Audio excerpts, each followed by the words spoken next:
it is actually a brand new frontier world for you to explore. Teacher Lee, if we go back 20 years, or even longer ago, when you came to our Chinese textile factory and chemical fiber factories, what kind of scene would you see? Compared to now, a very high-tech and very intelligent factory, what kind of comparison and difference there is?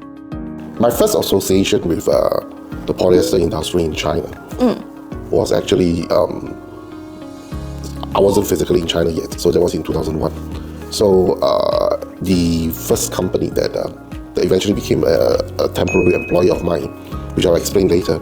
Okay, the first company that I actually came across was Asian Chemical Fiber, a state-owned polyester fiber and PET producer that eventually came under the umbrella of Sinopec, when Sinopec centralized all their operations and all the subsidiaries.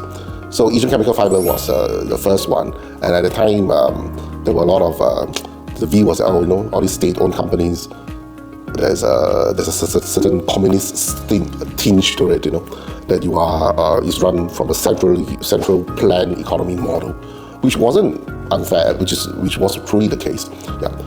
Then when I finally set foot on China and started meeting industry players, that was approximately a year later after I started looking at the markets. Okay, and the likes of Heng Yi and the likes of Rongsheng and came about, and at the time there was this company called Yuandong that has since gone defunct, which is another story altogether. Yeah, so the owners of these companies, a lot of them have now become very, very big now. All right, so at that time it was so clear that they were very much involved in the day-to-day running of the business themselves, and at that time, running this business was not considered a very high-tech thing. You know, they weren't very highly educated, the owners, right? So that is something that struck me.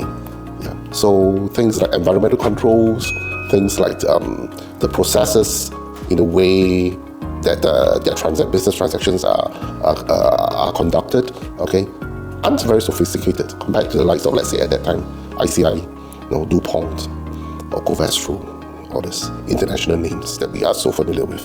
Yeah. So this is one of the main, very stark impression that I had that showed that, wow, this is actually a brand new frontier world for you to explore. And indeed, that's how I started exploring the Chinese polyester industry.